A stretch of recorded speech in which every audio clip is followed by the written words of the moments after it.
Live from the ESL studios in Burbank, California. Welcome back for another day of the ESL Pro League. Joining me at the Xfinity desk is Dazed once again. We've got closer matches we're expecting today than we had yesterday, which was a little bit lopsided. We have NRG and CLG for the first set, and then we've got Renegades and Echo Fox in the second one. Yesterday, 3 maps, kind of blowouts. The last one was pretty close. Today we should see some higher quality Counter-Strike.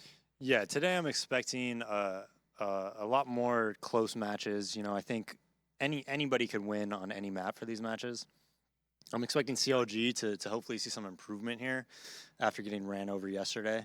And I think that if CLG can take out NRG here, they might be able to stop them from making playoffs. So if CLG is looking for some motivation, that's one of the best motivations you can get. Crushing dreams. Yeah, just crushing dreams. Yeah, and then the later match, Echo Fox Renegades, should be a good one. I think Renegades is playing best of 3 right now. Echo Fox just finished one, so a lot of Counter-Strike being played from these teams Echo today. Fox won that one versus Liquid, right? They did, yeah. Super exciting, grueling match.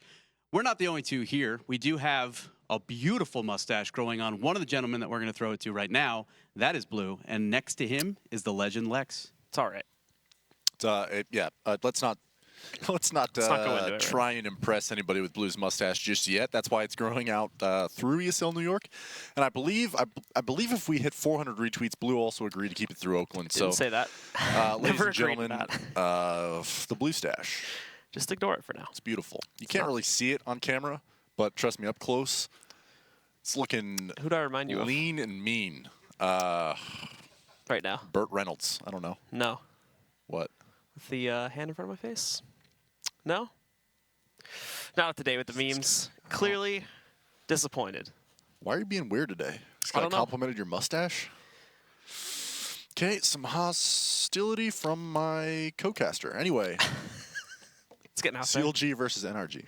It's gonna be an interesting match. I feel like NRG is a pretty clear-cut advantage, but what are your thoughts on it? You say NRG or CLG? NRG has a clear-cut advantage. I agree. I think in some ways this is going to be a much closer matchup than the previous ones that we've seen in the CLG.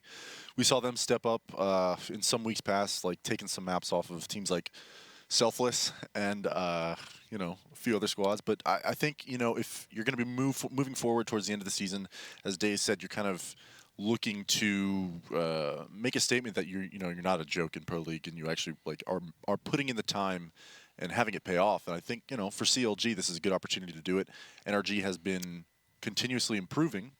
You know, as you said, I think they have the advantage, but definitely not currently in the top standings of North America. And then Renegades versus Echo Fox there. Renegades, really, this is like one of their last tough matches to go for, but keep in mind what Echo Fox just did over on the E-League stream, just beating out Liquid there too and knocking them out of the running. So that is actually going to be a pretty tough one, really, for Renegades to come through and try to clean out to raise their rankings even more. Yeah, I think as far as, you know, Echo Fox kind of just being this inconsistent team, and they show this like great promise, and I think Moses like said, they're going to be a top 3 team in North America or something like that. But on the other hand, like Renegades was lackluster and is steadily improving, and they're done pretty much with the hard part of your schedule. But as you said, Echo Fox is the last difficult match that they have moving on towards, you know, looking at the playoff picture. So this is actually, I mean, the second match of the day is going to have huge kind of postseason ramifications, you know, if it ends up in 2-0 in either favor. So should be exciting. Yeah, well, of course, we have some analysts waiting for us to talk a lot more about today's matches, so let's send things back over to them. Ryu and Dazed, take it away.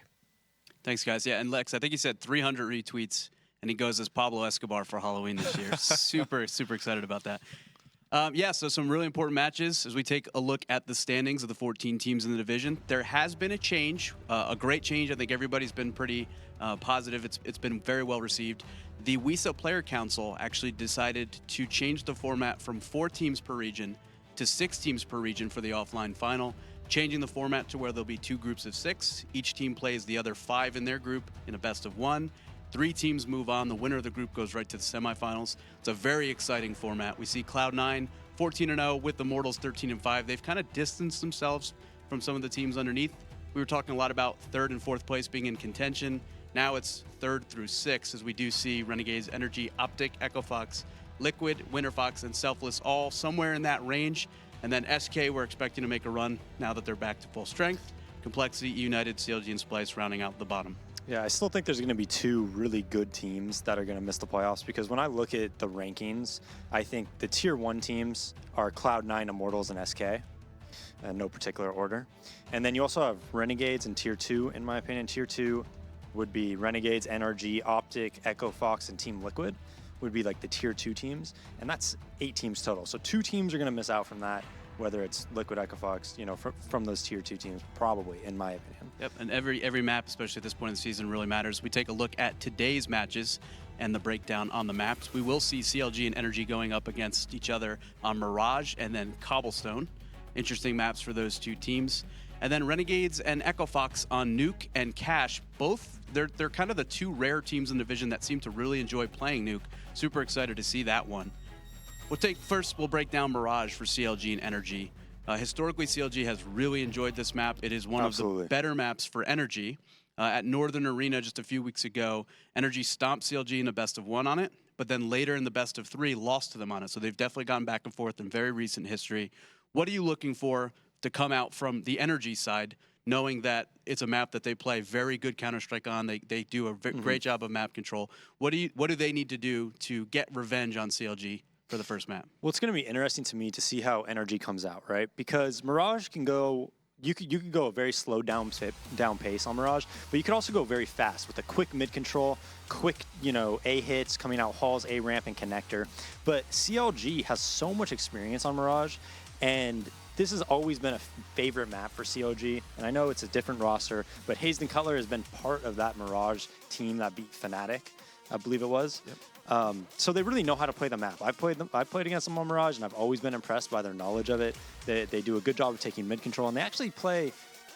When I watch them play, I think they play a slower pace CS than NRG will. I'm not sure how NRG is going to play though, because you know, looking at CLG last night against Immortals, they just got ran over from that quick pace. So I hope we can get NRG in a Skype after if they do beat them, because I would love to know if they watch that and are like, you know what, they just stomped them by going fast. I think we should just take over connector, Tabson, run your ass in there. You know, we're going to split out A. We're just going to contact, kill them, you know, and play that sort of play style. Yeah, we as you saw there in some of the highlights, Tabson is #1 in frags per round and average damage per round. So 2 of the top statistical categories people look at to kind of evaluate a player's performance. Obviously, stats don't always tell the story. Who do you feel like has more firepower between these two teams right now? Well, I think the 2 best players on the server are Tabson and Pete in no particular order. I don't like comparing like similar talented players, but who are in different roles, you know? So I think they're the 2 best players in the server, and I think NRG definitely has more firepower, especially because the op battle, I think Pete has a pretty big advantage, and the way that NRG supports their fraggers in Tabson and Pete, you know, you can't ask for 2 better support players. I don't really like calling people support players, but Gabi and Legia, you know, they're like great guys to play with. They're going to throw perfect flashbangs for you. They're always going to be looking out for their teammate. Gabi's the kind of guy who, if Pete has a round and he misses 3 op shots, and Pete's like, dude, I should just AK or something, Gabi's going to be like, no, I'm going to drop you an op, you're dropping me a Tech 9, and you're going to go just own them this round. You know, and he'll give you that type of confidence, and they'll really try to do everything they can for players like Tabson and Pete to succeed. And I think that's going to help out NRG a lot, yeah. Yeah, we definitely see what happens when Peter gets a little bit of heart, a little bit of soul. Yeah. Brother. So we'll take a look at this, we'll discuss a little bit on the second set of matches. That's going to be Echo Fox and Renegades. Echo Fox, they had a little bit of recent inconsistency. They had a 6-0 start to start the season. They've been 1-3 since. Seems like they started to fall off. They lost, I think, a map maybe to Complexity. Then they go out and they beat Liquid in a best-of-3 on the E-League stream for that qualifier. Huge win for them. What are you expecting to see from Echo Fox today? Which Echo Fox do we think is going to show up? Right. So I'm not sure on the people that they played against for those first 6, you know, maps, but Echo Fox is coming into the season with a roster that is pretty well established, and as you know, as far as playing with each other is concerned, right? And I think that helps them a lot coming into a season, you know, where a lot of teams are going through roster changes right before the the season starts for Pro League. And I think that helps a lot. As far as what type of Echo Fox we're going to see, you know, they just played against Liquid and they beat a really, really good Liquid team. So hopefully we're going to see that type of performance out of them, as long as they didn't, you know, drink too much Red Bull and Monster or whatever and they're crashing right now. Yeah, how do you feel about those long, when you've got a long, grueling day of Counter-Strike, you play a very long best of 3 with, it's very intense, it's very mentally taxing, and then you're going 15, 20-minute break, and then you're going right up again to play another map against another good team. Does that impact your performance in any way if you're a player for that team? Honestly, it really depends on the individual. For someone like me, I never really drank much caffeine or anything like that, and so I was good. Like, I could play 10 hours a night, and I'd be good till 4 a.m. And sometimes it won me some of these like local lands. Like, if you ever ask Semphis or Sean about it, they're like, Daze thrives at 4 a.m. because he doesn't just drink a bunch of Red Bull and start crashing or anything, right? So I think it depends on the individual, how you pace yourself. You really just want to make sure you don't drink like too much sugar. Like as I'm getting older, like your diet and how much sugar intake you have and stuff like that, dude, sometimes I stream, and if I take too much sugar or something like that, or have too much caffeine, I'll crash super hard. So you want to pace yourself, you really do. And sometimes if you're inexperienced, it can come really bite you in the ass. Yeah, and it's interesting because in esports, it seems like the sports nutrition is becoming more prevalent because I think teams are starting to realize the value of a healthier lifestyle. It's definitely something that's becoming more and more important. Last quick point before we throw it to break. Nuke, we saw both these teams actually enjoy playing it. We're going to see them play it today. Echo Fox had a very dominating T side against Liquid on the map earlier. Yesterday we saw Renegades with a dominating CT half. What do we think is which one of those is going to give in that map? Well, I don't know if they've been practicing against each other or not. If both teams like Nuke and so many teams are vetoing Nuke, they have probably practiced against each other quite a few times, right? So, I don't know if they know how each other play, but generally if you practice against each other, the map balance is usually ways out, right? So like if you play against a team 100 times on a CT heavy, sided map, generally speaking, if you play them in a match, each team is going to have a better CT side. Like I said, I don't know if they have practiced against each other a lot, but assuming they probably have, since both teams don't veto Nuke, I would say both teams are going to have a good CT half. No idea who's going to win. Really, like, complete coin flip for me. No clue. And those are great because those are usually the matches that are most entertaining. Yeah, but everyone that is watching on Nuke right now, it's such a good match to watch because both teams play it. Both teams are ahead of the curve on it, so you're going to learn a lot. I would say every single team in Pro League right now should watch it. Or if you want to be a good competitive player, you should watch it because I guarantee you, Sean and those guys, they know a lot of stuff that you don't on Nuke, and same thing for the Renegade guys. That means lots of knowledge to be gained watching that one. We want to know what you guys think. If you haven't already, be sure to follow ESL CS on Facebook and Twitter, and tweet to us during the show today using ESL Pro League as the hashtag to get your tweets shown on stream, to ask questions of Daze, to give us your thoughts on the matches. And don't go anywhere because when we get back, it's going to be NRG CLG on Mirage.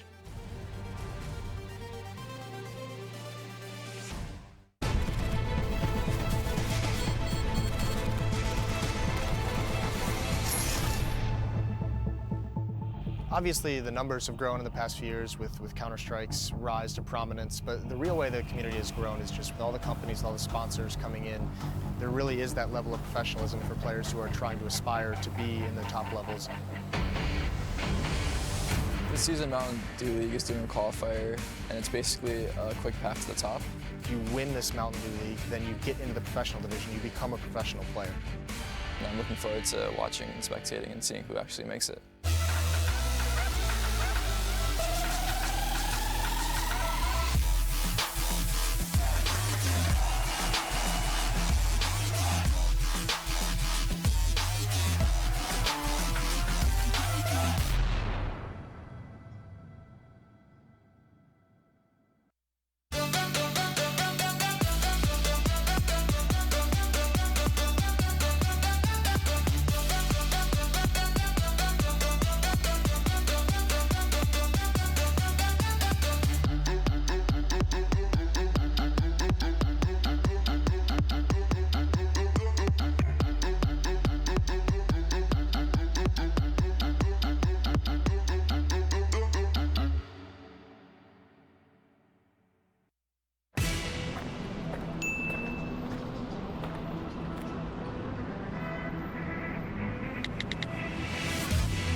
This is the galaxy's easiest meal. And this is the galaxy's easiest haircut. I absolutely love it. Soylent, the galaxy's easiest meal. This is the galaxy's easiest meal. And this is the galaxy's easiest race.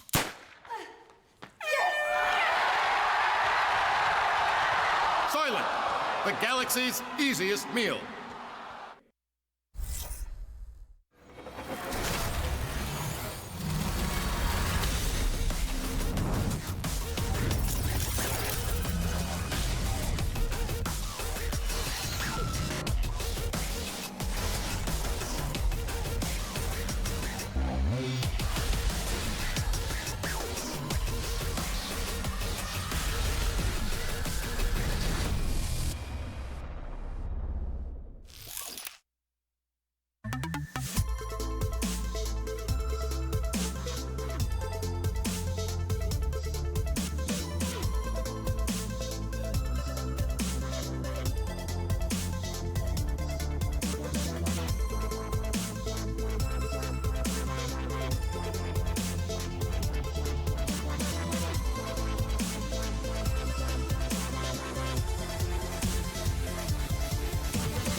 Get your team apparel now at shop.eslgaming.com.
ESL Pro League is brought to you in part by Logitech G, Pay Safeguard, TheScoreEsports.com, Mountain Dew, and ESEA.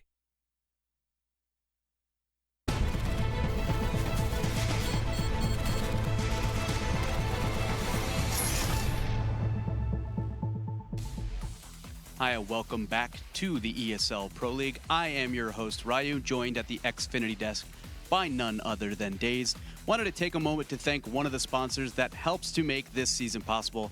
That is Kingwin. Kingwin, thank you very much for your continued support. Looking at this first match, we've got NRG, we've got CLG playing on Mirage. They've had some back and forth, a lot of good, little bit of a rivalry possibly brewing. What are you looking forward to as we take a look at the CLG roster for this match today? For going in, knowing that CLG has the upper hand most recently at a LAN event where they won a BO3. Huge value in winning at a LAN. Then they struggled online. NRG's probably a little bit more momentum in their favor. What are you looking for in this map? So for me, I want to see how NRG and CLG play post mid control, post the T's having mid control. So what I'm going to be looking for specifically is, say CLG takes mid control, they smoke window, they smoke maybe top connector, and how NRG is going to react to it. Sometimes the opper goes CT, sometimes the opper moves towards market. If they're going to have a guy in ladder watching for the window boost, you know, and watching catwalk at the same time, what the A player is going to do. Is he going to go under Balk or default? If you watch a team like Cloud9, you know, Stewie will play default. If that mid-control happens, Jordan will stay around jungle, and Ska will generally go to CT spawn with Tim in the ladder room. And that covers all the bases. But there is weakness to that, you know, and then does the team, when they're in that, does the other team know how to counter that? So I'm going to watch for that. I'm going to see what happens there. And then it's always interesting to me on Mirage to watch the A Halls player. Because the A Halls player, in my opinion, has the toughest job. If you do an A split, the A Halls player, there's a fine line between being aggressive and not aggressive enough. You want to be showing presence so that they have to look there. Because if they have to look at that A Halls and worry about it, then all of a sudden CT spawn can't wide peek A ramp nearly as much. The guy at default or site can't wide peek towards connector from default or A ramp because he can get shot in the back. And even the guys at jungle, if they're shooting at the connector guys, have to worry about that A Halls. So you want to keep that a constant threat, because what most people do is when they hold A, they get that Halls kill first, then they worry about everything else, right? Then they could worry about connector. Then they could worry about the A ramp. But if that A Halls guy is alive and he plays it properly, just jiggle peeking, something like Brax is perfect at, it causes so much like just of a headache, right, from the A players. And it's interesting. I know, so we talked about Tabson, a lot of firepower, statistically the best player in Pro League this season so far. One of the things that I know that he loves to do is he mollies out A Halls and then peeks behind the molly from CT side. So super aggressive to try to eliminate that presence early. Who do you think has a better op play style, knowing that Peter's going to be a little bit more aggressive, a little risk reward, and Cutler's going to be more passive when it comes to opping CT side of this map?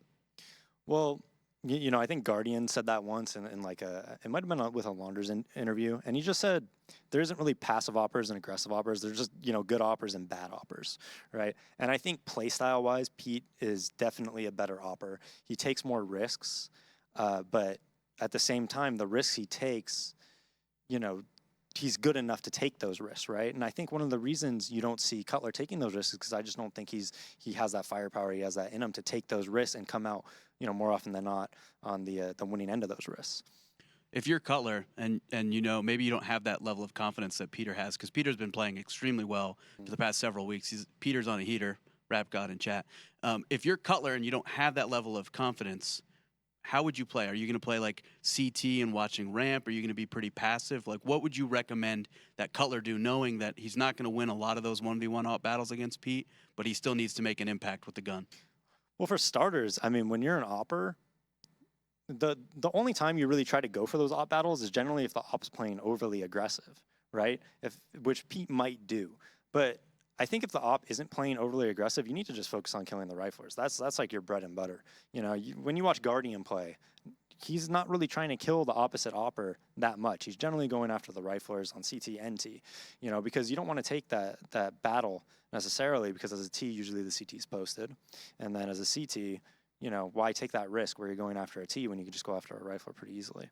If I'm Cutler here, you know, one of the things that you need to do against a team like this is put your op where you think the rifler is going to be aggressively. So a lot of the time, if you could start off on CT spawn if you're color, because I'm guaranteeing you NRG is at one point in this round, especially if they win pistol, they'll probably try something like a fast connector. And if you're just on top of there and you smoke a ramp, have somebody spot in your halls, you're going to kill that guy coming into connector because he's probably going to peek until, you know, before the smoke blooms.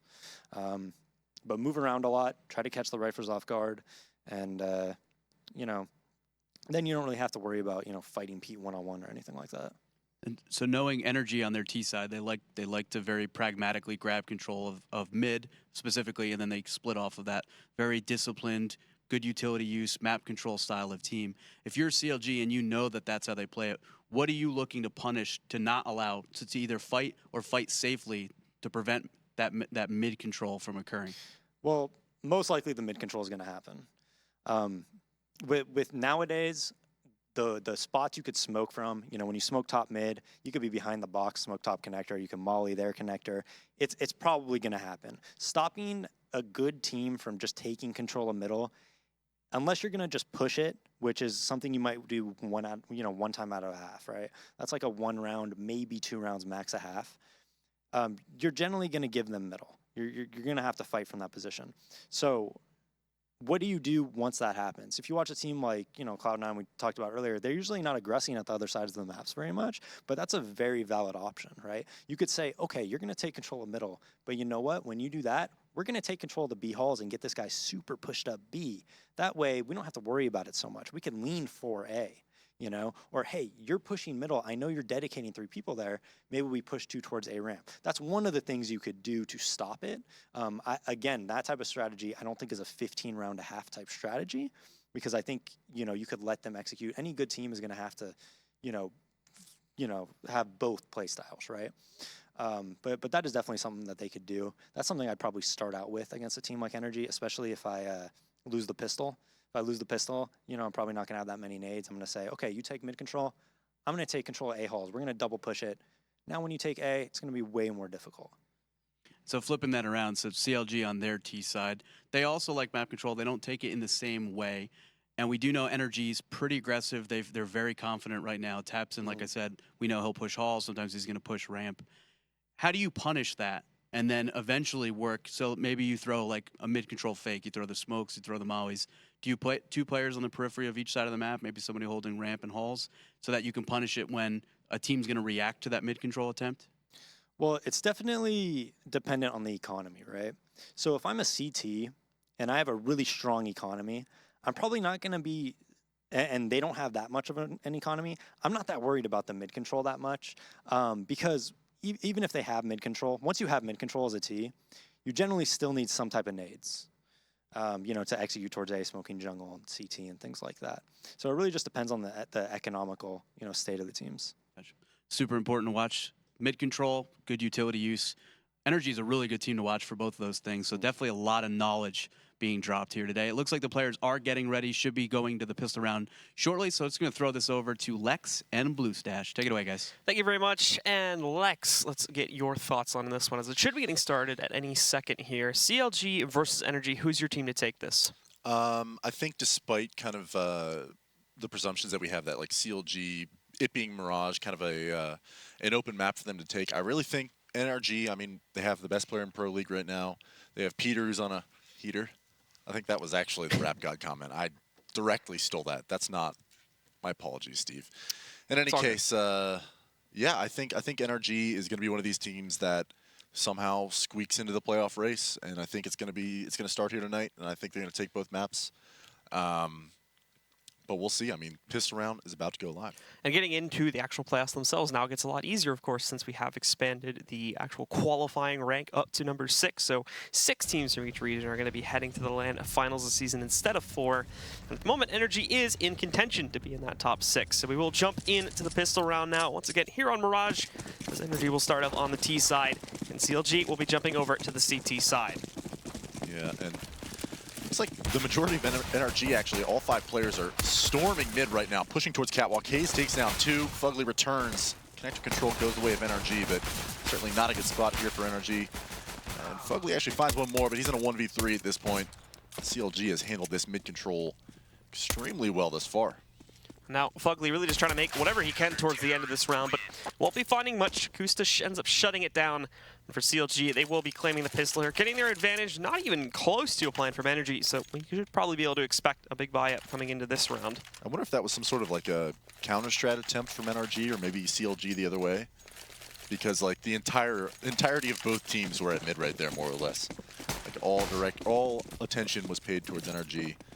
And I didn't really see any sort of real strategic advantage of having done that, but nevertheless, Fugly's the only one to get kills for NRG in that round. And they just have pistols and a few sets of armor on the board. Not a huge buy either from NRG just as of yet. Only a couple guys actually buy out completely. Some are leaving themselves with about $700 to $800 left over, and Tabson finding a nice early shot here on a Cutler, bringing him down to about 70. Also more of them looking to slowly creep in from underpass and take that slow control of the area here, but hasn't actually made the mark just yet. And of course, as usual on these second round forceps, it is going to be that bit of a slow process.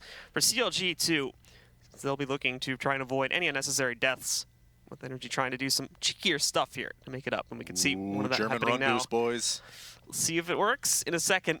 Waiting for the timing, and I believe a nade just got tossed over too, so they can support it a little bit better, but still waiting for it to go. And there we go, the leap. They've got the smoke into the window. Unfortunately, nobody from the CT side is waiting, but doesn't get messed up, and that's the good thing. However, what he didn't see is Kusta until he goes for that jump peek. But Kusta doesn't really seem to want much of a part of this right now. He's going to fall back and let these guys have mid-control. There are no eyes on connector right now, so Tabson's going to be able to get up here. Hopefully find somebody off guard, but NRG just storming the bomb site. Cutler caught out alone over there towards CT spawn. He falls to Tabson. The whole bomb site is basically in control of NRG right now. And they are just taking down CLG one by one, and Hayes is kept up in this palace, and he's the last teammate remaining here for CLG. Peter will find him, and that run boost gave him the information that, you know, Kusta was falling off a catwalk. They just kind of walked up to connector with one smoke from top mid towards that jungle area, and they just kind of walked in. Cutler had no idea. Suddenly, NRG back in this game, 1-1. Obviously, CLG way too late to be able to react to that, so they are going to drop that round. And actually, first time seeing this in quite a while, we won't be seeing the CT team that loses the second round going for an aggressive response to it. They are just going to save directly after that and worry about the next upcoming round. So unless, again, we see some upset on their part, more than likely NRG is going to take the lead off of this round here. All they're going to do is close it out. CLG had almost no kills going in their favor that round, and so NRG recovered most of the SMGs and the scout that Peter has, so they know that the money for NRG probably not going to be able to reset if they force into this round. A nice choice by them, and Kusta actually opened things up with a nice kill on a Peter. Takes a little bit of damage for his trouble, but NRG now in a 4v5. Fugly going to sneak into. He finds that first kill. Sabrosa still hanging out on the other edge, and looks like he might want to go for the battle in a moment here. Like at the same time looking to push back in, but we can see Sabrosa peeking out slowly there. Doesn't manage to get some damage on the Fugly, but he has the overarching advantage. Takes it down.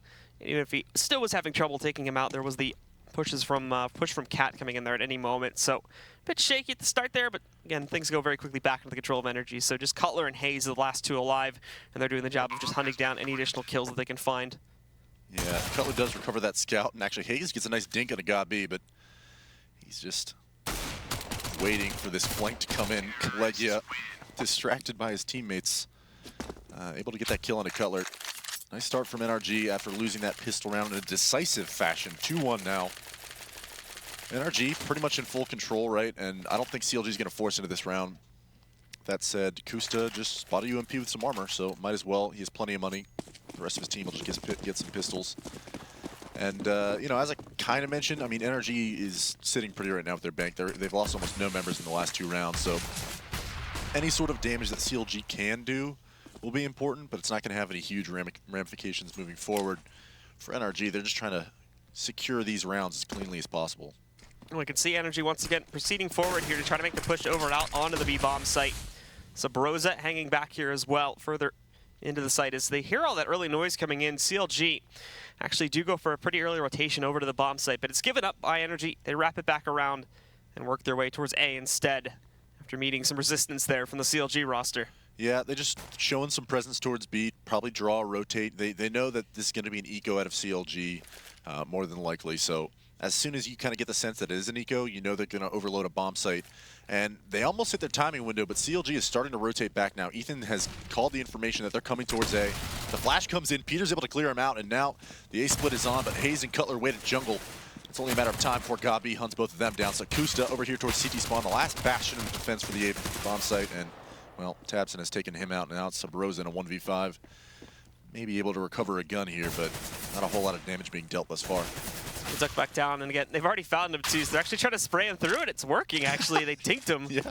Doesn't do much damage, granted, but still down at 80 HP, and eventually gets himself out to the duel, which Fugly will close out, and there you go. NRG get themselves the 3-round start. CLG with 1 in the middle there because they took the pistol, but now they get guns in their hands, and this is where the real fight begins. Yeah, I was curious to see Fugly kind of stop shooting after he hit him in the head. Clearly, he knew Sub Rosa was going to move, but I mean, we heard that clear as day as casters, so you got to figure he did it as well. But yeah, gun round coming out here from CLG, and you're down 3-1 at this point. Famas, you know, opting for more utility, always important when you're anchoring the B-bomb site, but the rest of his team do have rifles. That said, NRG just going for their slow default. Peter's actually worked that off all the way back towards the A side of the map, so it's just Gabi and tabseN over here at top mid. So tabseN gonna look to move in. There's that nice smoke there. It gives them the room to push forward. Or cat a little bit there without having to worry too much, but Cutler is actually going to get smoked out, but he decides to push through it. Spots the legs of tabseN, finds the shot, and Kusta grabs another one from window to eliminate Gabi. NRG wanting to take that mid control again, but they're going to get punished by CLG, and this holds them with a nice advantage. 2 out of the final 3 looking for a way in, but Ethan just jumping up and down, gives away his body to Peter. He's going to find that trade kill, now looking for more control. 2 good smokes to cover off most of the CTs, which are sitting right around here towards jungle and steps, and Hayes at the moment doesn't even want to dare to peek back out. Yeah, I was actually talking about this kind of a situation with Righty before the match that I'll touch on after this round's over, but now Cutler creeping in from CT spawn with that AWP, simply waiting for his teammates to regroup from that B-bomb site. Kusta and Sub Rosa over at jungle. Fugly's in connector, Peter and Leggy are over at A ramp, so this post-plant situation is already beautifully set up from the terrace. It's going to be very difficult for CLG to crack. As Cutler does creep in, and the clock is slowly winding down. He's able to get the kill on a Cutler. Smoke goes down on the bomb. And Fugly is really the only hope to stop this plant from going down. He finds one, so that's Leggy in a 1-on-2, and he's caught out in the open. Cutler finds him. The defuse will come in. Kusta grabs it. Nice retake there from CLG, and actually, 3 of those kills came off the back of, I mean, Cutler had the entry over at mid, then on the retake, found 2 of his own. Nice play from him that round. Very, very close, though, at the end of the day, and unfortunately for Leggy, just outclassed there. Didn't really have the utility to get back into the site, and losing his teammate there. The positions weren't working out so great either. So we'll see that one going back into the hand of the CTs, but with NRG having all the money they have, there's no problem getting them a rebuy, and they're just going to go right back into this round. And they also go right back to the top mid control, too. 3 of their players pushing for it, with Fugly working his way back over in the halls approaching the B-bomb site. We're really moving beyond that just yet, though. Yeah, and this is in contrast to the last round. I mean, they had Peter back towards A, and it was just tabseN and Gabi at mid, and they realized that CLG's game plan wasn't really to sit back and wait to see what was going on. Cutler and Kusta kind of paired up from both window and catwalk to actually pressure mid, pinch on it from connector as well. And the 2 kills went quickly for CLG that round, but here's tabseN opening things up on a Kusta.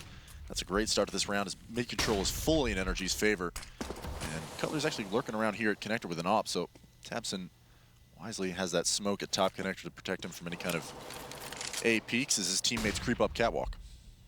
You can see tabseN slowly working his way up there too. Nicely done. Grabs Cutler as he tries to work his way up the steps, and also Hayes too going to be found out in a moment here. Doesn't even notice that the fence have been broken just behind him there, so Gabi is going to get the execution.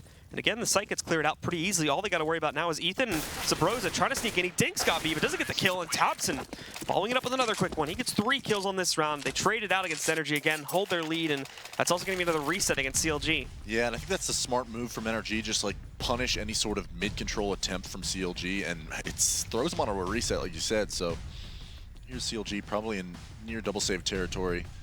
But, you know, in that first gun round, what we saw out of NRG was they lost the 2 entries over at mid, lost any kind of map control. They just regrouped, and then they walked Peter into the bomb site. He was able to find 2 entries, and suddenly it was a 3v3 again. Post-plant didn't go his way, but NRG has since recalculated their strategy and have overloaded mid consistently, and these picks are just going the way of NRG just about every round since. Sub Rosa is going to get pushed back down by the van. Won't be able to spot the push from the apartments just as well as he'd like here, and also I believe they should have spotted the shadow of him just around the corner here, but still Fugly being cautious nonetheless of the jump shot. Still an eco though, not a whole lot to fear as Fugly slowly sneaks into the site and also waits for his teammates to get in good positions to start this execute, which there we go. Gabi's going to open it up. Fugly follows it up with a second kill against Sabrosa, and it's all falling to pieces here. Ethan's the last one alive. He's in the market, but beyond possibly getting one of these kills into the lower players, there's not a lot of hope for him to do anything else here, as it will be another round for the guys from NRG. Yeah, and this is huge just for NRG. I mean, after the retake round that CLG won, it kind of set NRG up for success financially. CLG basically lived with only a few members of the team, suffered great losses across the board, and then the next round, of course, NRG won with 5 members alive, sent them to a reset. Now here it is, 5-2. This half is already quickly slipping out of the hands of CLG, and NRG is just taking full control. And so for NRG themselves here, they're just proceeding over towards a direct A hit, at least at the beginning of the round here, as it will be a second eco from the CLG roster. Most aren't even getting armor behind their buys as of yet either, so the money is still very, very low. But as they move in, Fugly, it's a nice angle against Ethan. He's even got another opponent flashed a little bit further out there. We do see Tabson actually getting overwhelmed out in mid, and Fugly having some trouble killing the player by steps right now. So he'll be brought down to 24 HP, and on a peak, Kusa will take him down. So this, I wouldn't call this round over just yet. I mean, they're being held back here, but there's another kill. Legia burns one alive. Peter catches the second one. It's even, down to a 2v2. Flashbang still raining out from the T's to try and hold CLG back from moving in for the retake, but it's still alive, it's still well. And at the moment, NRG are holding back to a big degree to allow them in, and there you go, perfect Flashbang. Lets Sabrosa walk right up and destroy Peter. Down to a player back on ramp again, and they're sticking this defuse. First kill from him. Cutler's holding on to it right now. It's a full 10-second defuse, but Gabi, he's not moving in as we had 2 seconds, 1 second, and he's just gonna defuse it. Gabi doesn't even push back out, and CLG are gonna find the round. Yeah, it's interesting. I mean, Gabi has 1 HP. He knows, the chances of Cutler sticking the bomb are probably relatively high, but you pretty much have a lost round if you try and go after it. You're going to have to run after him, make a bunch of noise, and you're going to lose the gunfight 9 times out of 10. So, interesting decision from Gabi to actually not go for it, but I understand his thought process there. Nevertheless, it's an okay round to lose for NRG. Still have plenty of money left in the bank, and this gives it an opportunity. It's an eco. You never want to lose an eco, but it's a good round to lose if you're NRG with a chance to upset and reset CLG now in this round. Peter still waiting for the opening engagement here too, and Hayes in a nice position, as you can see, sitting behind the smoke. Gives him a little bit of coverage, and he won't unfortunately have anyone to deal with back over there through underpass, so won't really be able to impact as much as he wanted. Spots the players on top mid again, so they know that there's a presence once more coming in from this area of the map. They've got to actually stop it, and this has been the problem, as Tabson catches Kusta trying to jump up onto the fence here, and Fugly is going to start his execute leading up into the B site too. Good smoke, doesn't let Sabrosa see a whole lot. He's just taking guesses right now, trying to spot Fugly. There's Hayes in the window grabbing one, Peter with a fast response, and Ethan here too, trying to get back out towards mid, but having trouble doing so as NRG are coming off pretty much all angles at this point. Yeah, curious decision from Kusta to try and get up on that fence. I mean, he must just not have known how far pushed up the terrace were at that point. So conceded the opening pick, and Fugly actually on the extremity of the map towards B falls. So they know the play is probably going towards A at this point, and believe it or not, there's a member of NRG actually pushed up into jungle at this point. That's Tabson. So they're watching for Cutler over here at CT spawn is about to get a lot of action over there from Palace, but he's going to get the jump on Peter. And that's a bomb drop in A site now, so Legia is stuck in Palace. He waiting for Tabson to make a move. Tabson does grab Ethan, so 2v2 now. Sabrosa and Cutler not quite ready to make their move, not quite sure where the bomb actually is. Sabrosa finally rotates after the bomb does go down. And so Tabson and Legia setting up their post plants wisely. Tabson towards connector, and Legia falls back towards A ramp. And this is a must-win for NRG and CLG at this point. This is an important round. Moving out quickly. Looking for their first opening kills, too, to start this one off. NRG's still just piled back. They're not really looking for an active attempt to get back in just yet. They will start to look for that player on ramp pretty early, though, but they haven't spotted back over there towards connector yet for Tabson. The flashbang goes out, doesn't hit Sabrosa at all, so he finds that first kill very easily. Moving in, Tabson's already lit, so the second one's not too hard. Also, it was directly on top of Cutler, but apparently didn't spread enough. So he's going to be able to jump right on it there and find the defuse. That's actually, you want to talk about luck versus timing, Blue. That was just lucky that Molotov had just been inches closer. That defuse might not have come in. Nevertheless, Sabrosa with a nice retake, couple of kills there. Finds 3 on the round after killing Fugly at upper B. So 5-4 now. Not all is lost for CLG. Another gun round coming out from NRG, of course. As they had plenty of money stacked up from the rounds prior. And they should be able to buy even after this one if they lose. So CLG financially struggling, need to string some rounds together now. We can see, too, still putting up the active attempts to defend the middle area, since NRG have been big fans of this 3-man push over towards top mid. This time, though, it won't be as direct. We still did have Fugly moving in to play around with the apartments a little bit early on here, but you can see Sabrosa too. Double back, and Fugly's going to go for this pop flash out for it, looking for the first kill, but unfortunately Sabrosa is long gone. Has fallen back, gotten out of the way of the spray. He does go back in for the re-peek, but it's the same story. Fugly is already evacuated by the time he goes for the spray, so he won't find anything. Yeah, and NRG opted to go a little bit more slowly towards mid this round. You see it calculated to kind of just wait to see if there's any aggression from CLG. There was not, so just Kusta and Hazed over here towards mid. Cutler is already back towards CT spawn at this point in the round. And Hazed is actually getting a little aggressive at Connector. His position's now known, but he knows they're in top mid. Fugly finds that frag from underpass, and it's a huge entry from NRG. Ethan here too, still looking to find an impact himself from within side of Connector, and he's going to do that. Flying Colors, first pickup for him.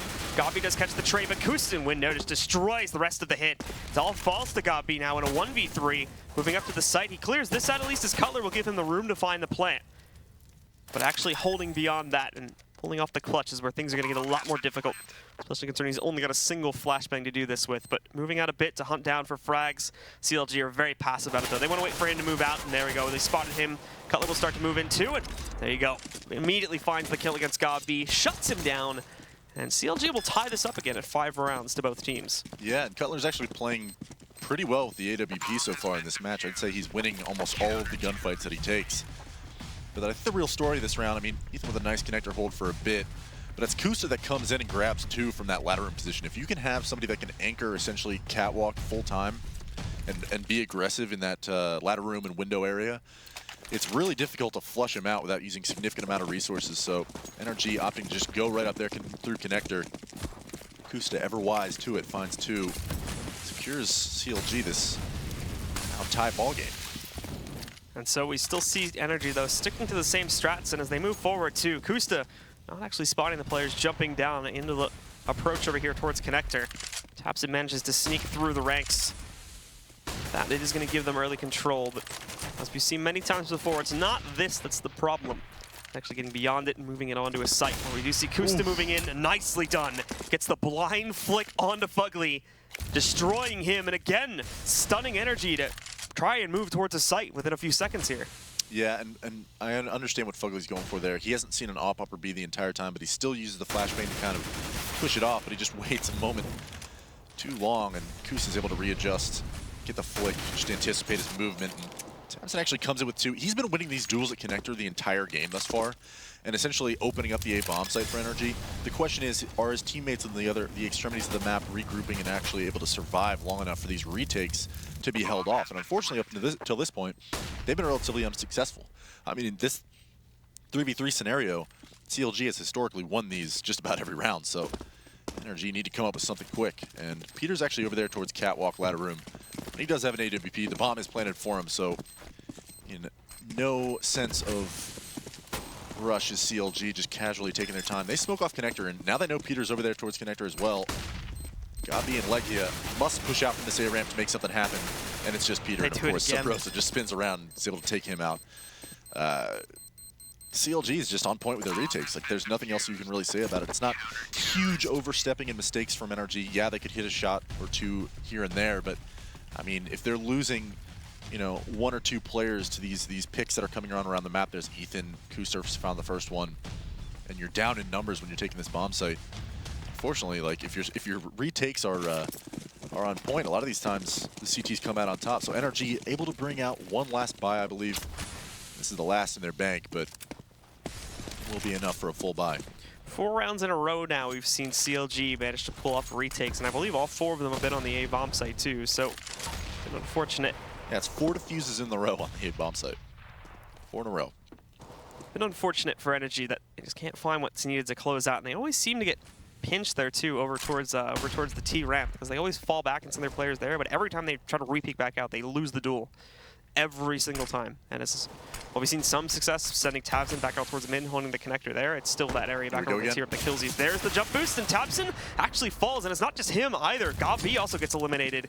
Best return of damage they get is against Hage, knocking off half of his health. Oh. And a molly. So we will start to see the guys from NRG push back in again for what reinforcements they have left here. But Kusta spotting Peter a little bit further back, shutting him down. I believe they know that Fugly's sitting here in Sandwich. He certainly hasn't been quiet about his position. And he's going to get a flash support from a teammate to try to make this push. Grabs the first kill, and there's no one picking out for the trade initially, but there's players moving in from multiple angles, and Cutler is going to work his way back out from the cat area and from the jungle area, apologies, to take him down. And it's left to Legia. Again, a 1v3, outclass. It's another A hit. He's going to try to peek out, but he's immediately shut down by Cutler. And there you have it. CLG pull off another A-site retake. Not like this one was going to be necessarily hard, but still, they do find a 7th round and are starting to come ahead of NRG quite a bit. Yeah, this Cutler and Kusta double op has been extremely powerful to at least whittle the numbers down from NRG. But Cutler and Sub Rosa, I think, are the two key members of the retakes consistently on the A-bomb site. So for them to kind of consistently be in a situation where they feel confident enough to go for the retake, they don't need to worry about saving guns. Their money hasn't always been good. They're confidently going into this bomb site, you know, knowing that we have 3 members alive, the bomb's planted, we got a little bit of map to cover till we actually can set up the retake. NRG's not getting overly aggressive and not pushing into the CTs, and maybe that's where the flaw is actually occurring, is you're giving CLG a chance to actually form up a retake, use the rest of their utility, and push into the bomb site, because every time, I mean, NRG is just set up beautifully for a round win, and then they crumble towards the end, the dying seconds of the round. I mean, what is that, 4 rounds in a row? 5 rounds in a row that they've defused the bomb in the A-bomb site? Like, 6 defuses total this half, and now it's 7-5. CLG's back in the lead. It's been the same type of take for the most part every single round, too. It's always been players start off with aggression towards top mid, and then, of course, they try to make the push from there to get control of connector. If they get it, that's great, but then if not, then the players on ramp just have to try and push the last second. And, I mean, the last round there, it finally just got utterly destroyed. Top mid, pressure didn't get anywhere at all. Only tried to go for that run boost. Both players get shut down immediately. I like the German CS run boost, though. Whenever I cast a European match, I'm just like, oh, look, alternate attacks. I wonder what round we're going to see some run boosts. And, you know, Tabson's just bringing that onto the squad. I like it. But I think one of the stories that you can kind of, like, say what NRG is doing correctly is sometimes they are, like, cleanly taking mid control. Not always, as we saw that last round didn't work with Tabson. But Tabson alone has been essentially winning multiple duels in a row towards the connector area. I mean, Hazed has consistently lost them as well. It's goes to show that I think NRG are using their utility correctly to take mid.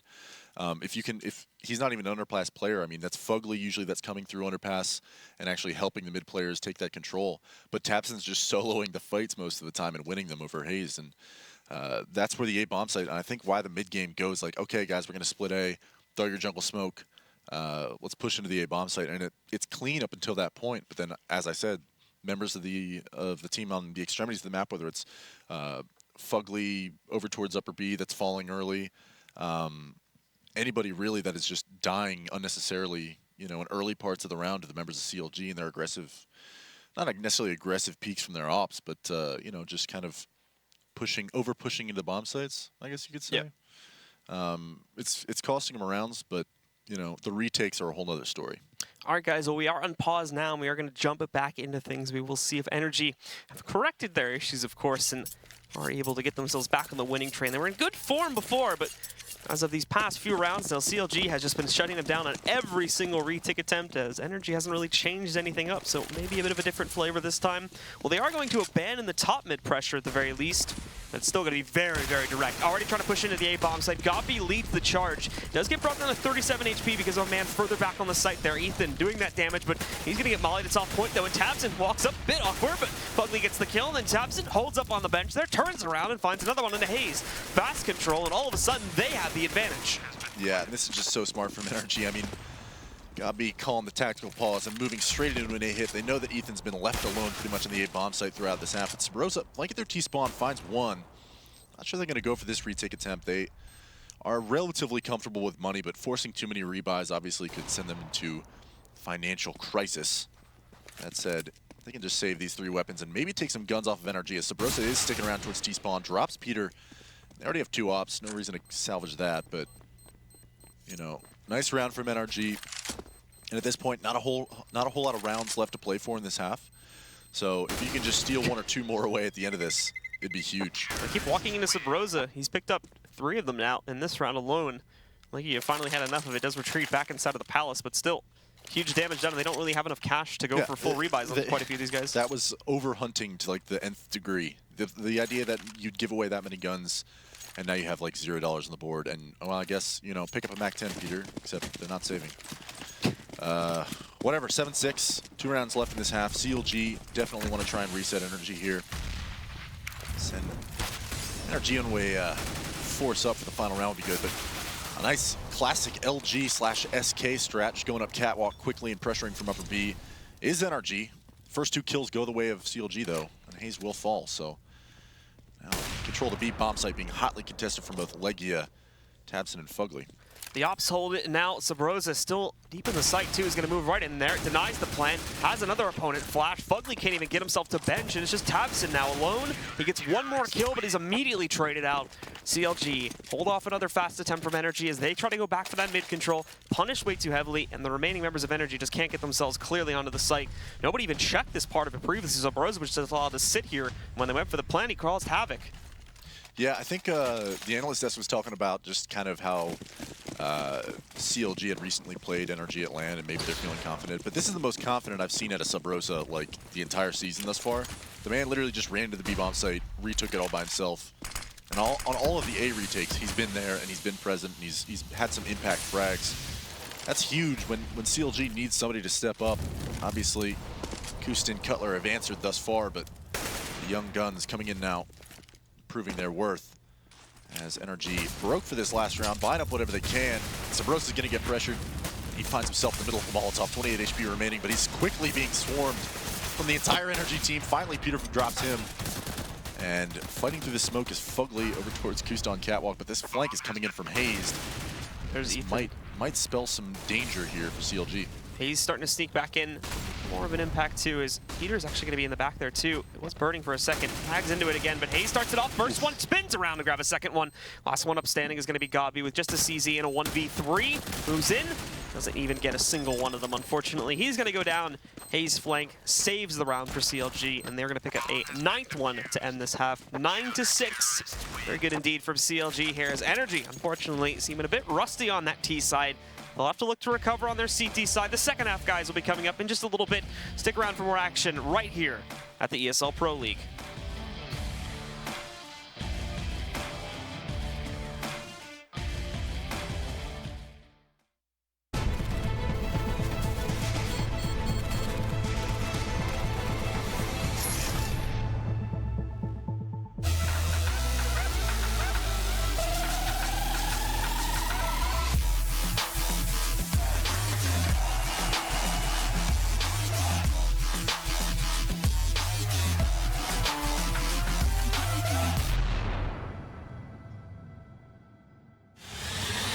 He's gonna get the one kill in that.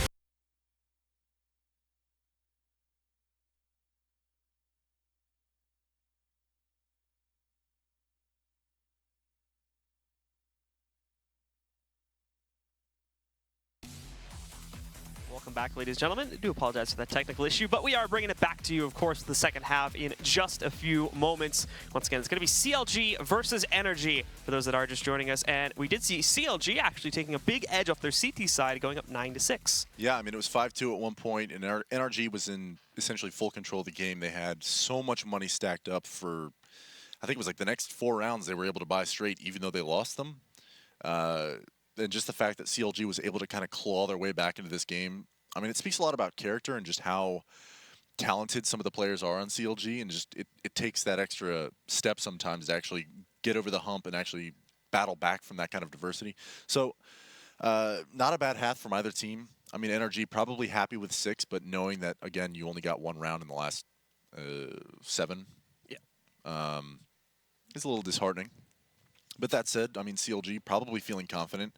You don't want to concede 6 rounds in your CT side of Mirage ever, but, you know, it was a heroic half, I think, in the end for CLG. So carrying into this next half, I think they'd be feeling pretty good about themselves. And NRG, of course, a lot of issues to correct. Hopefully, I think a lot of them a lot more relevant to the T side than they are on the CT sides. We would hope for a quick reset now for these guys as they do get into the second half and maybe a bit of a cleaner performance. But if CLG also brings a good T side to the table here, then that's where their struggle continues, unfortunately, after things went very one-dimensionally on that T side. If the communication is an issue and if things don't improve, then we will continue to see them fall apart more than likely in the second half. And it could be CLG taking this first map.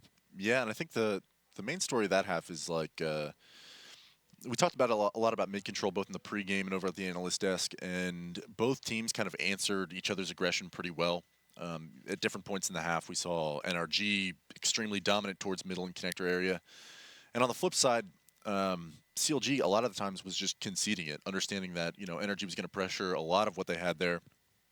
And the way that they kind of, you know, responded to the A splits that were so effective for NRG was, again, mounting up proper retakes and making sure your teammates are working together. So as they went to those bomb sites, I think, you know, CLG definitely found some team chemistry there on the CT side. Hopefully they can carry it over to the T side and make this a game.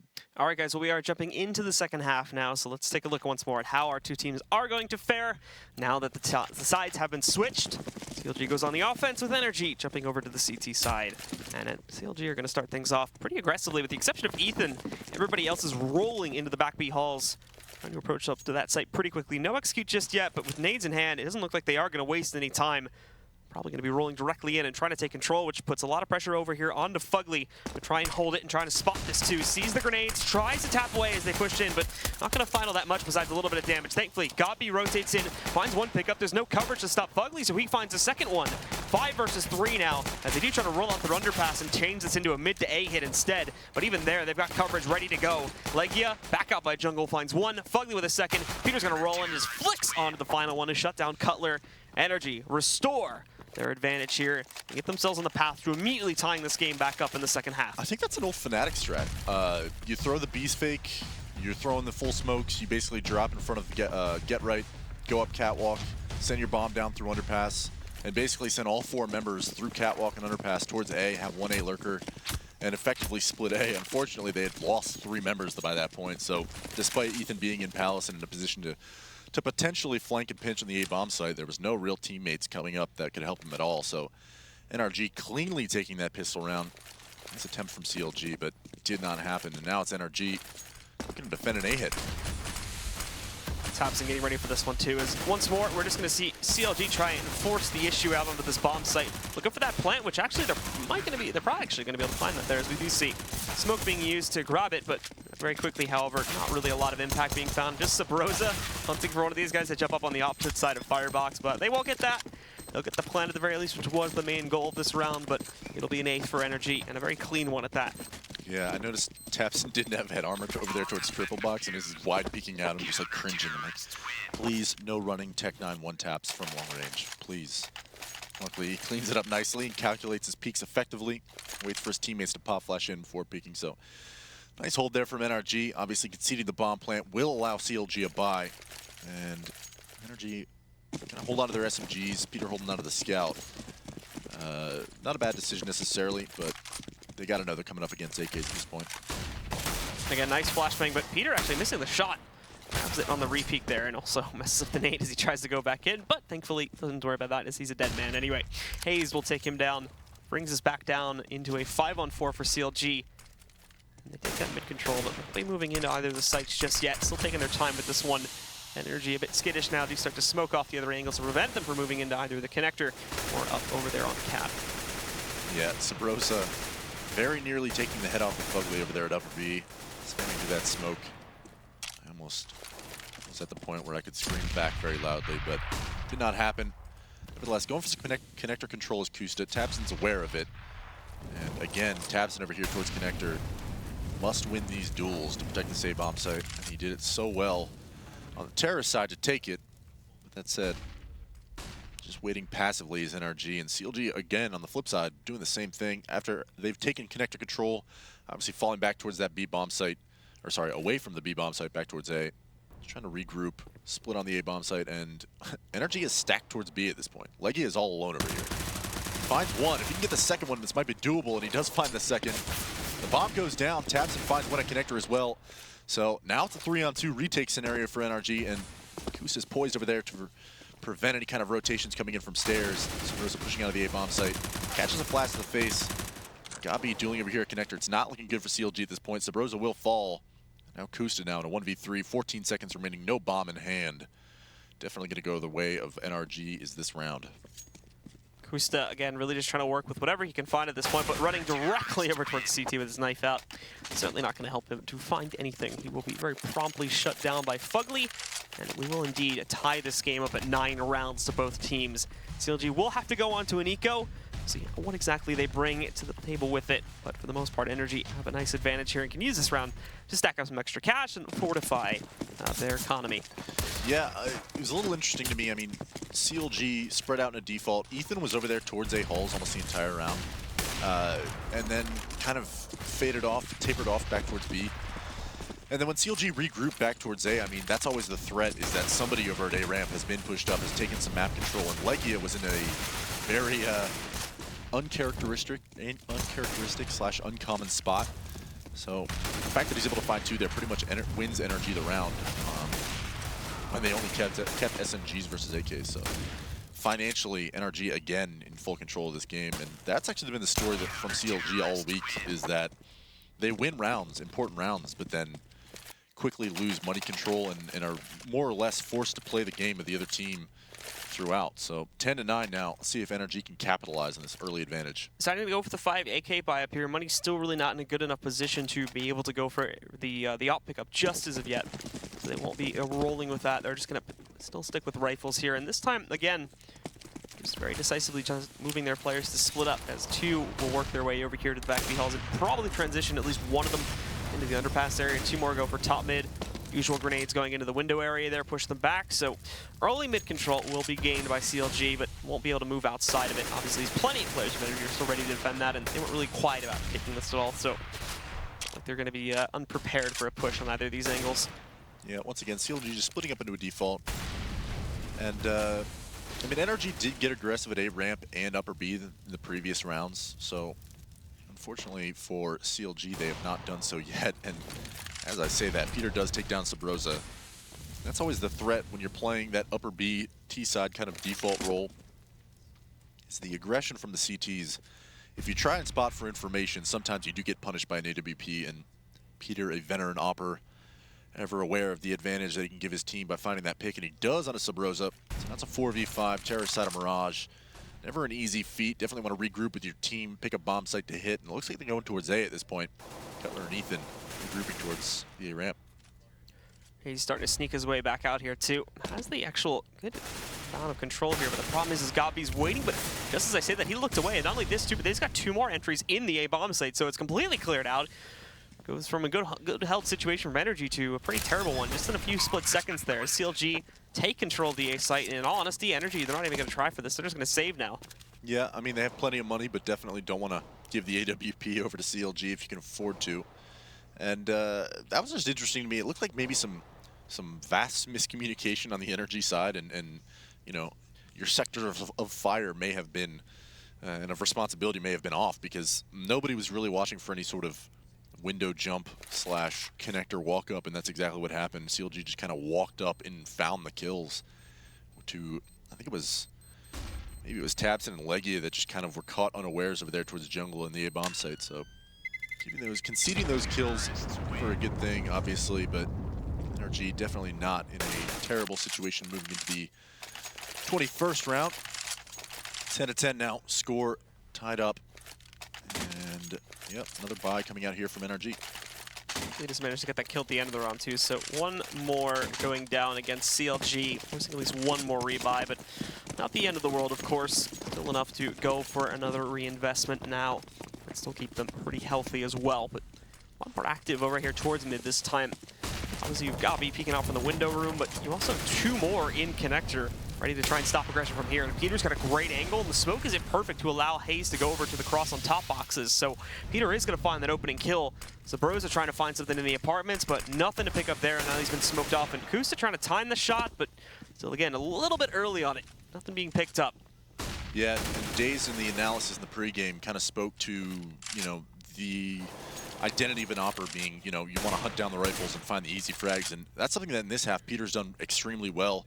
Over towards upper B in the previous round, and then this round there towards connector, just picking his battles very carefully and finding the kills when it counts. Unfortunately, in the last round, it didn't pay off for him. Even though it was a 4v5 situation, NRG did end up crumbling. So when the B hit comes in now, as a cat split seems to be in the cards, Peter and Fugly will need to hold strong over at the B-bomb site. We can see, too, that CLG start the slow pursuit over here towards the cat, and there's nobody watching for it. Kusta just walks right in. Fugly's obviously going to get overwhelmed with those 2 pushing. Not even a trade there. Ugly just gets completely shut down. And again, NRG are completely boxed out too. Would not be out of question for them to save because of this. How is it that you can just walk up catwalk and into B essentially with no information? It's a 5v4. Somebody is not watching something. This is like the 3rd round in a row we've seen that. NRG, take attack. Do something. Because something's not going right for you. They already took attack.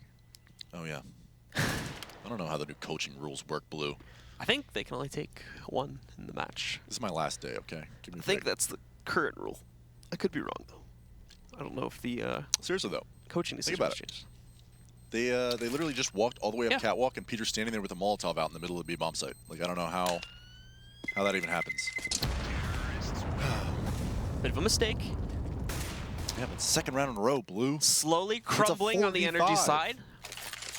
Believe, as we said before, breaking dreams, breaking hearts, knocking teams out of playoffs. It's always fun. Yeah, no, here in seriously. NA. I mean, there's a lot of value to what he said. It's at this point, you're fighting for pride, and you understand that practice is really just that. It's practice at this point, but despite not necessarily being able to punch into the playoff picture, you don't want to be the laughingstock of the league. And Peter, again, with the entry, this time he's dropping the AWP from Cutler.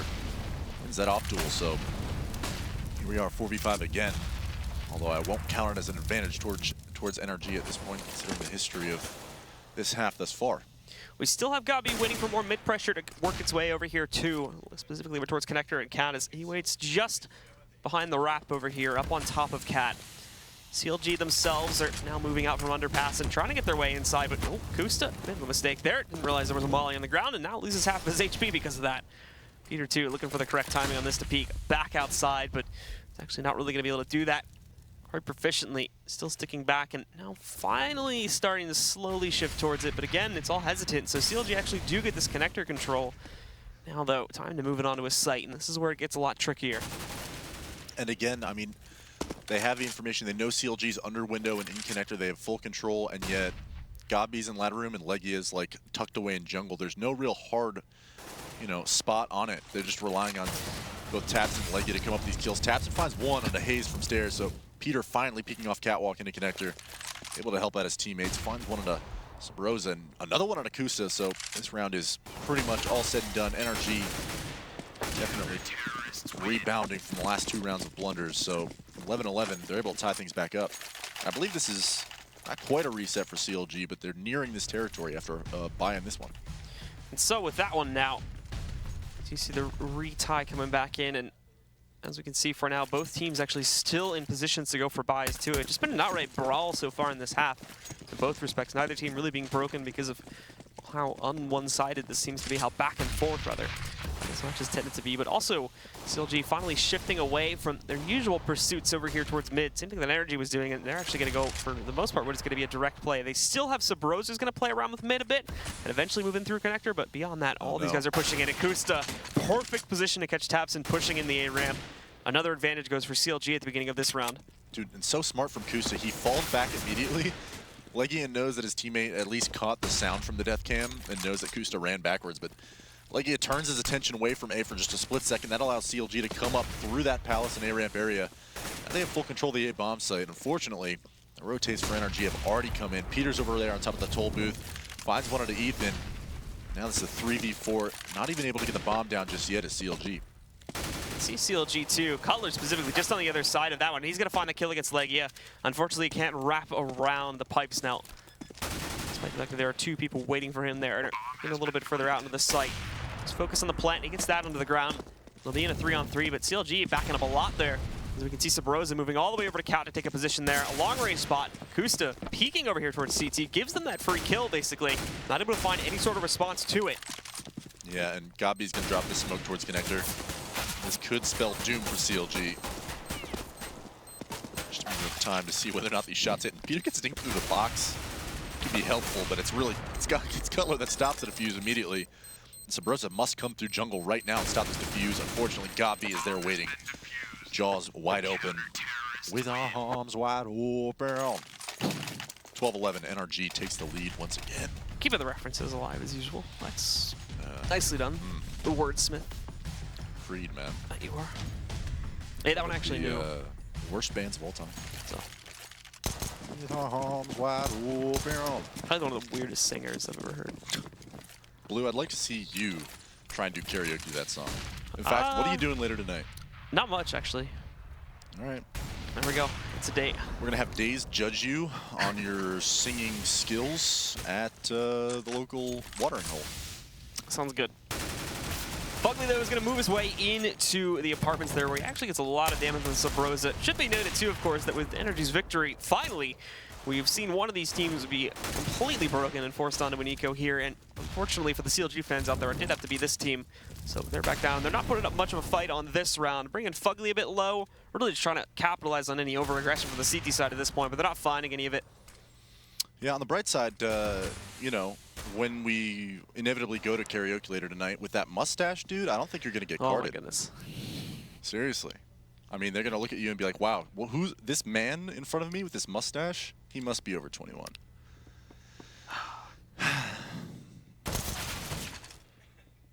And we're back.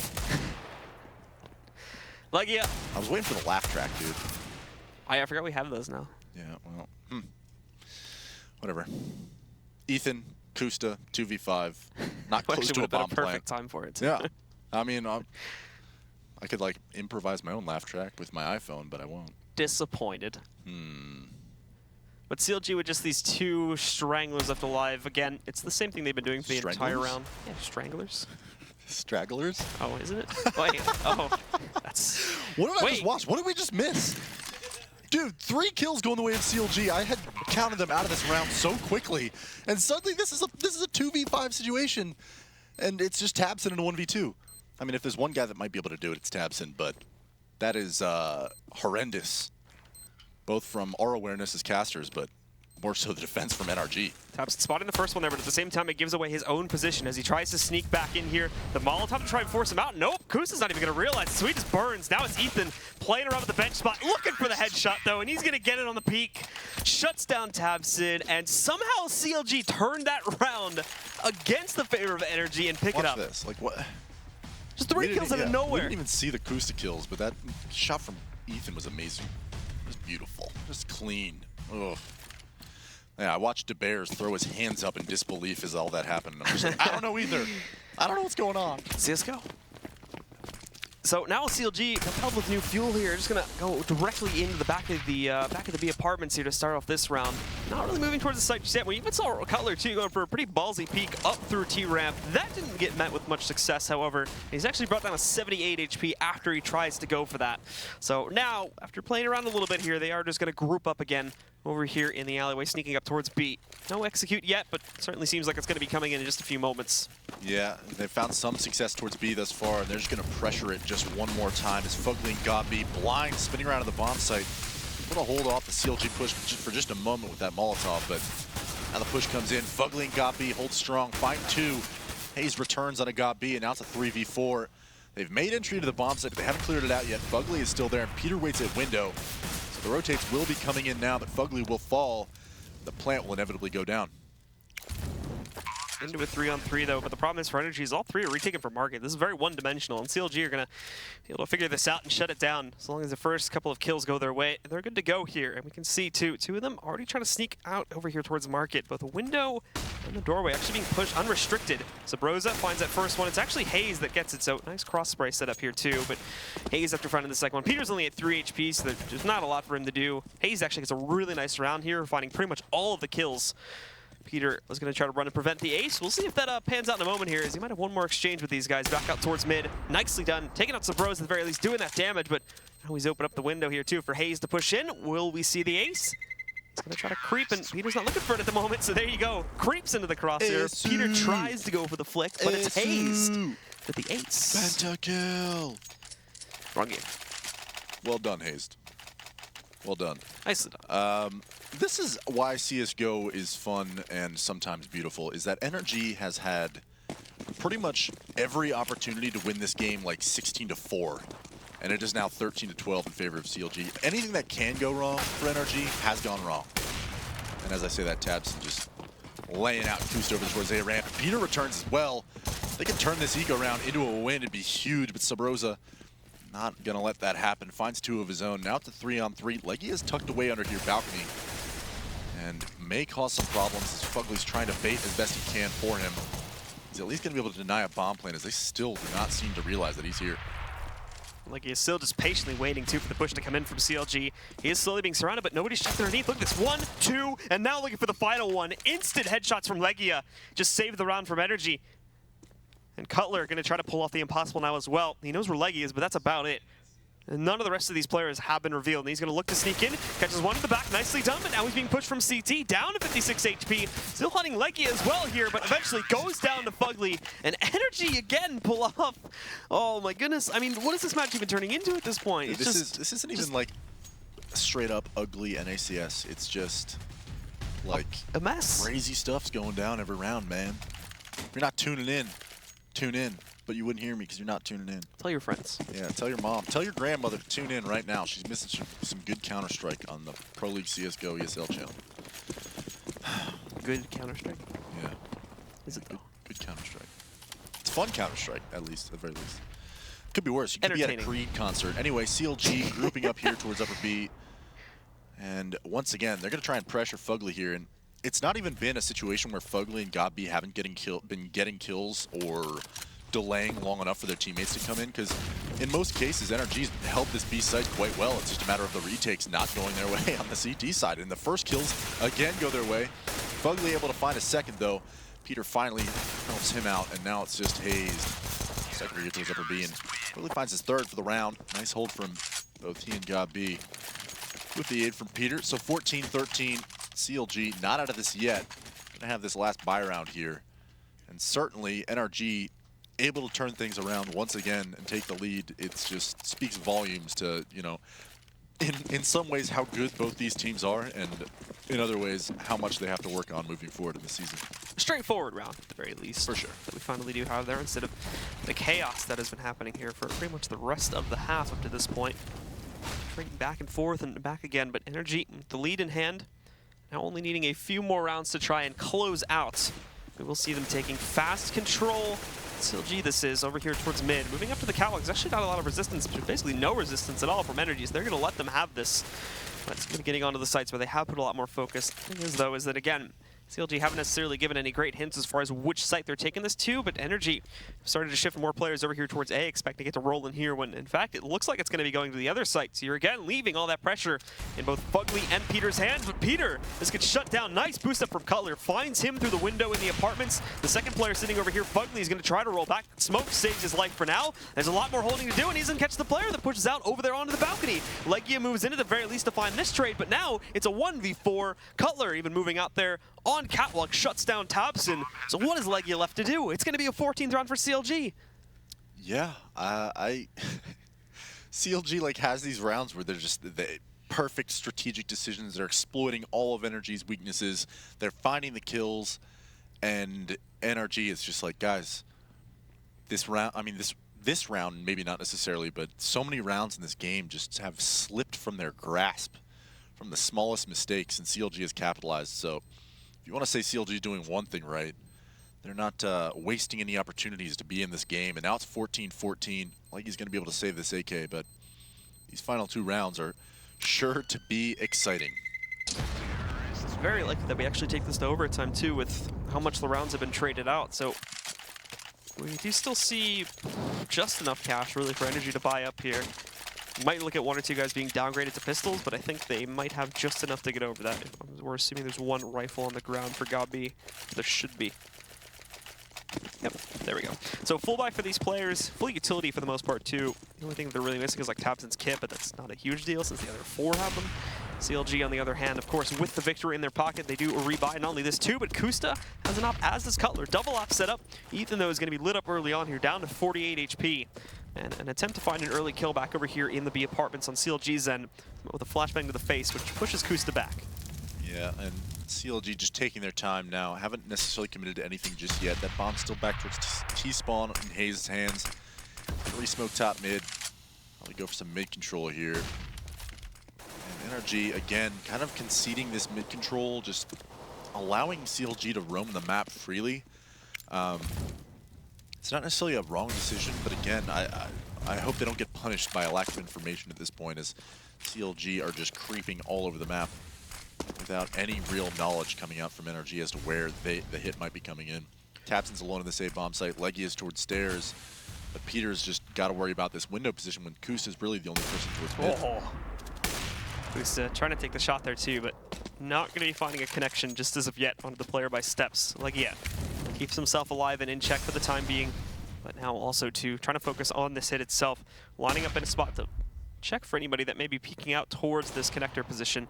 While the other 4 really just sneak in. And there's Kusta striking first, diving away inside of the ladder room just to be safe and make sure that he doesn't get overwhelmed there. But unfortunately, that's going to happen anyway. Gabi takes him down. Now the real hits come in, though, and NRG don't really seem to fully realize what's just happened to them.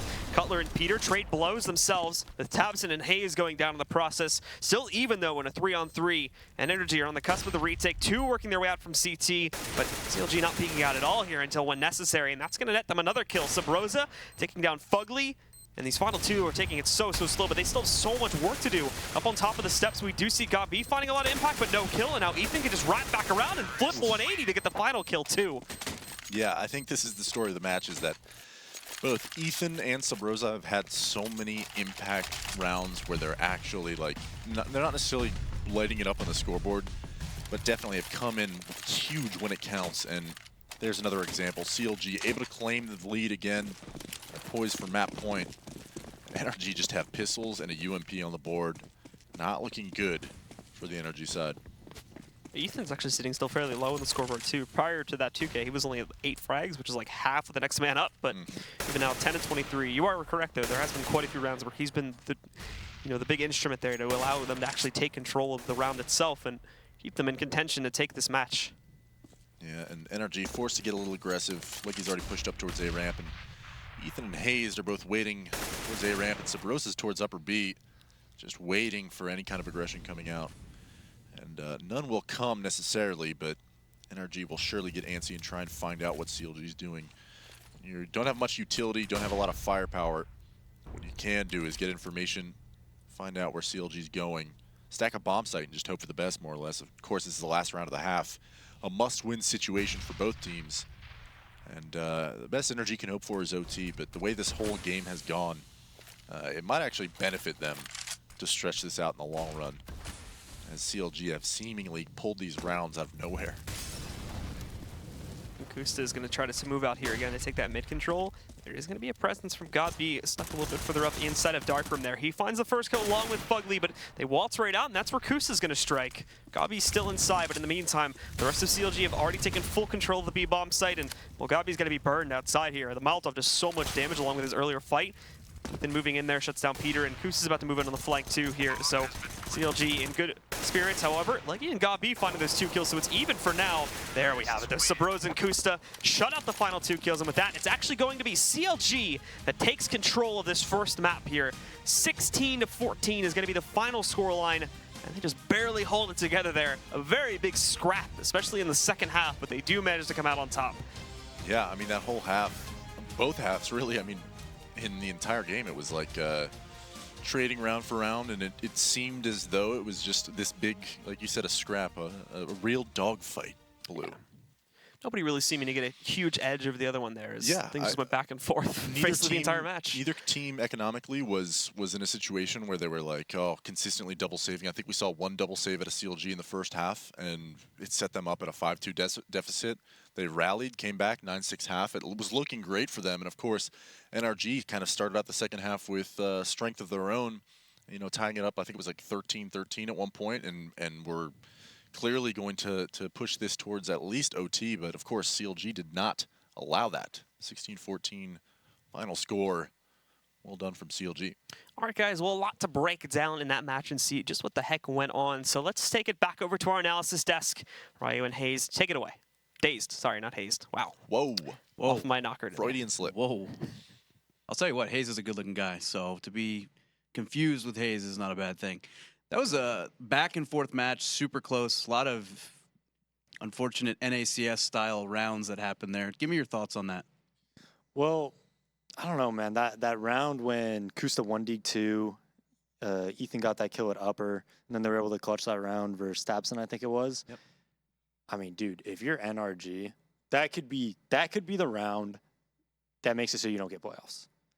That could be it. Like CLG from that map could be the map that takes NRG out of playoffs. I mean, you got to take that more seriously, man. Like, you got to be spotting. You got to not make that mistake. There was actually a lot of mistakes by NRG. That round, I know Lex was talking about it when they just walked up Cat in a 4v5, I believe it was, when NRG had the advantage and nobody spotted and they got right into the site. So just some boneheaded plays by NRG, honestly. And CLG played some. I don't want to take credit away from CLG. CLG played some really good CS. But there was some things that I wanted to point out when we're going to see on the replays about things that both teams can improve on, and also I wanted to talk about ways you could retake A and things like that to help the viewer at home understand a bit better. Sure. Yeah, we're going to take a look. This is a little bit earlier in the match. This is the sixth round. And we talked about this. Tabson does the same thing basically every round, and it seemed to get. There was several times that he caught Kusta off that way. He's going to jump up and he's going to take down Cutler just like that. It's a 5v3 advantage, and and then Gabi's going to lurk around from ladder room, gets another kill. Very, very clean, easy round. And this was, I think, maybe one of the few or the last rounds, gun rounds, that NRG was able to win. CLG had some really good retakes at that A-bomb site. Yeah, I wanted to talk about those retakes, but right there we see Tabson coming through Connector, and Hayes was actually struggling a lot in Connector.